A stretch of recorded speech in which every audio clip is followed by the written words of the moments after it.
All right, welcome back to the Know Your Numbers REI podcast. This is your host, Chris McCormack. Excited to be with you. Excited that you are with us. We love and appreciate all those who listen in, and we would really appreciate if you have been tuning in for a while and have yet to subscribe or give us a review to do just that. Subscribing allows you to never miss an episode, and giving us a review allows you to bless others because it helps us in the algorithm and tells the computers that you like it and you want more people to see it and hear it. So that would be greatly appreciated. We're going to be covering, again, the third of 7 mistakes that people make as it relates to taxes, the 7 most costly mistakes. This is not an exhaustive list, but it does happen to be what we see the most, and it's all encompassing, whether it's your business, your W-2, your retirement, your real estate. We touch on all of it in all 7 of these. So you're not going to want to miss an episode. If you're tuning in for the first time, I'd encourage you to go back to episodes 1 and 2 to find out what those mistakes were and where you can make improvements of your current approach. And I would also encourage you to go back and check out some of the previous episodes. We did a few episodes on the latest tax bill and everything you need to know about that. I'm going to be covering a little bit more on this episode about it because it's specific to real estate. And this costly mistake that we're going to be covering is one that can be strategically applied and strategically avoided by making use of tax law.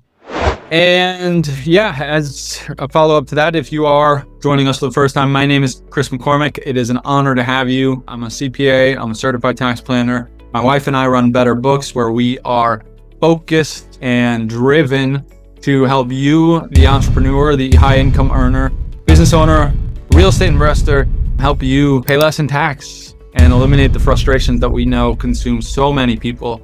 We know that your time is best spent serving clients, growing the business, paying the employees, and not getting involved in the tax strategy or even the bookkeeping and the accounting. And we've seen so many people try to do it all, and it leads to large messes and great inefficiencies. So that's why we started this. And this podcast is just an extension of that, helping other people like yourself get to know us a little bit more and understand what it is that you need to know as an investor or business owner, so that you can take maybe small steps or large steps to help mitigate your taxes. So let's get into it.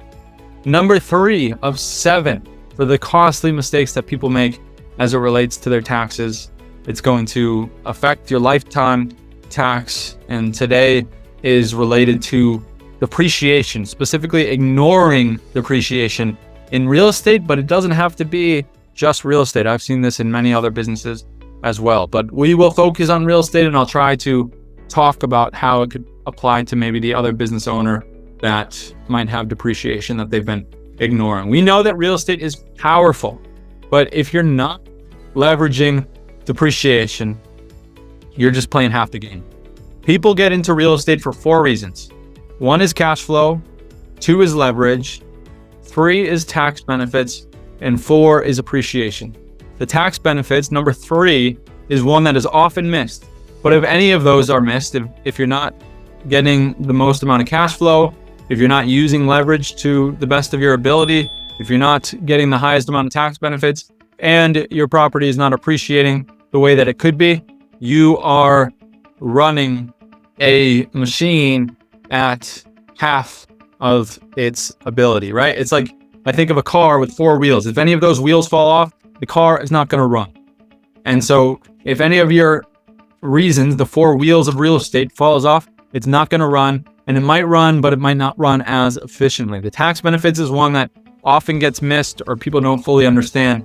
And as somebody who has reviewed hundreds of tax returns specific to the real estate space, I see that the majority of people are missing this one thing. We had a husband and wife come to us this year. Husband works, wife is full-time in real estate, building their portfolio, managing their properties. They had a property that was being depreciated, but the values were being depreciated far less than what they could have been. What I mean by this is that they weren't taking as much depreciation as was available to them. The property was worth a couple $1 million, and they were seeing such a minimal amount of that come off in the form of depreciation that when we ultimately fixed it, it ended up providing a $160,000 tax benefit that would have been completely missed. Depreciation, when done correctly, is powerful. Depreciation, when missed, is extremely costly.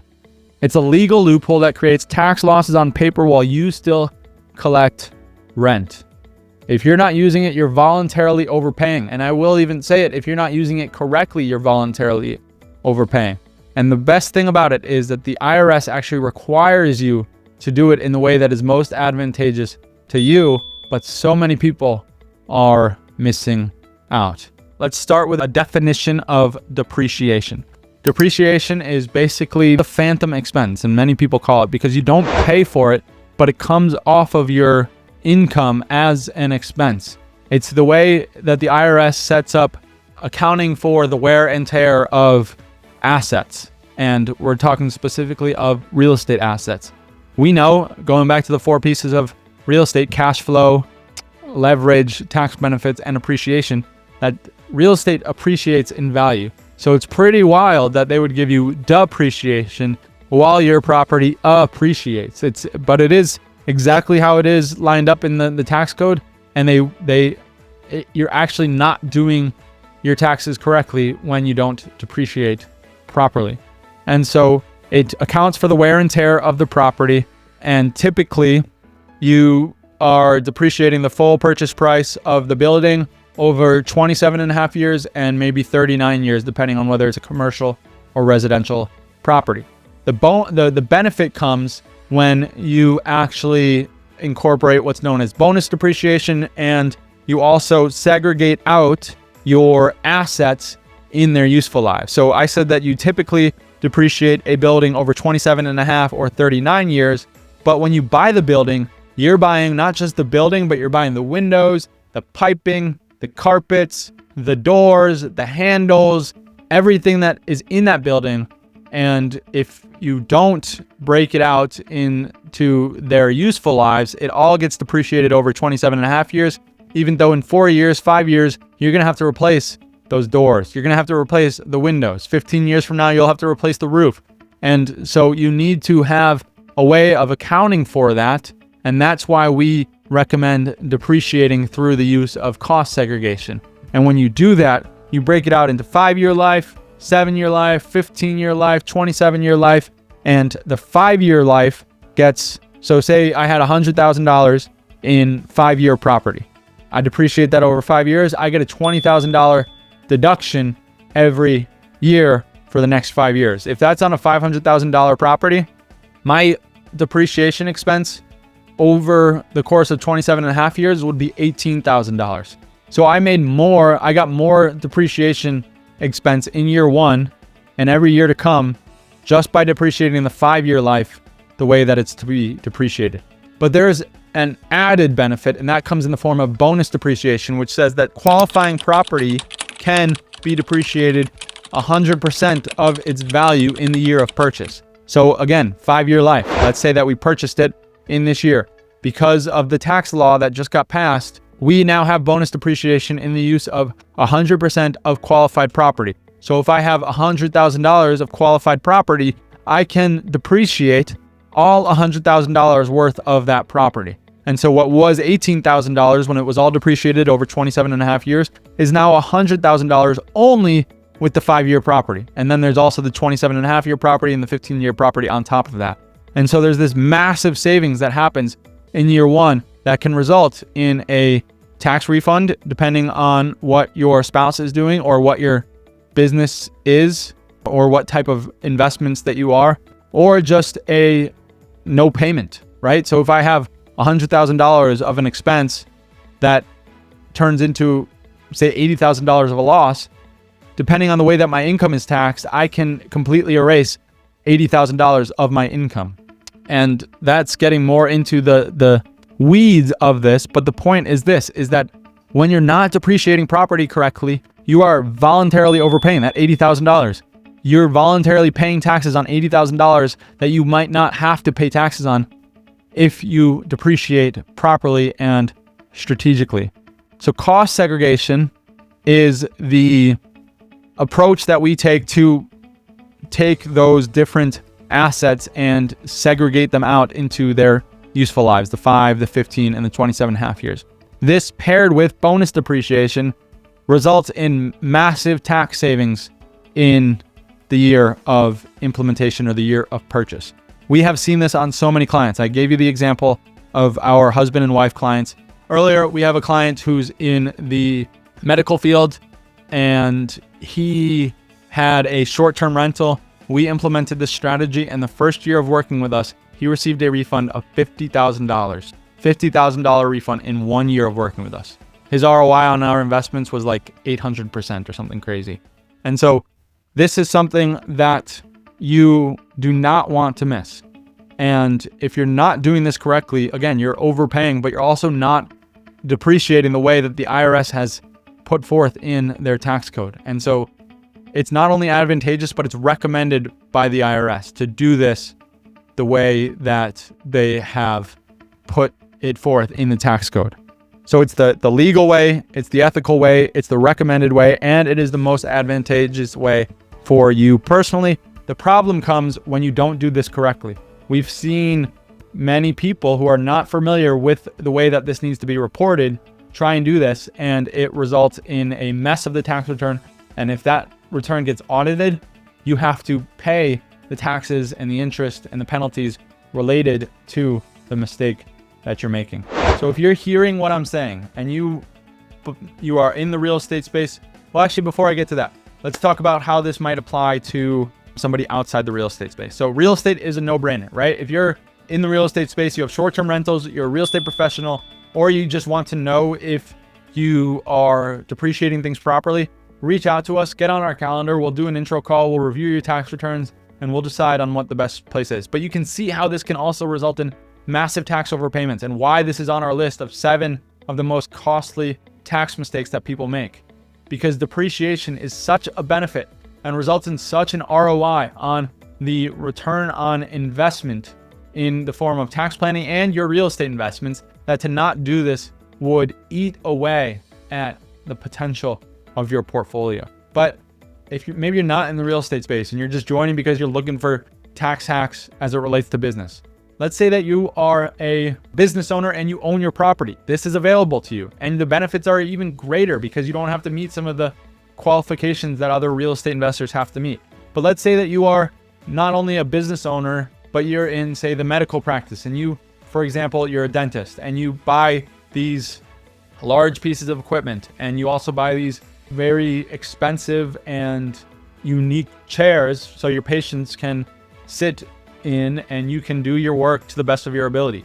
Those are not cheap, and according to the law, you have to depreciate them. So you might pay, say, $50,000 for one of your chairs, but you have to depreciate it over 5 years. Instead of getting the full $50,000, you would get $10,000 of that investment off of your income. And so that increases your taxes, because what was a $50,000 deduction is a $10,000 deduction. However, you can apply these depreciation strategies to get the full $50,000 in year 1 and save you that $40,000 of income taxable. Let's say at the 24% tax bracket, that's $10,000 of taxes saved. That's a big savings, right? And I know sometimes just hearing numbers can confuse people, but understand this.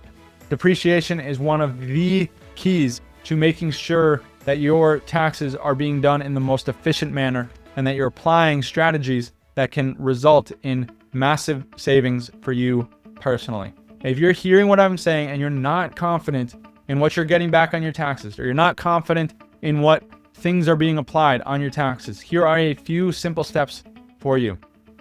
Step number 1 would be to collect your taxes from last year. You can reach out to your tax preparer, or hopefully they've sent them to you, or they're on the portal that you guys use to communicate and share documents.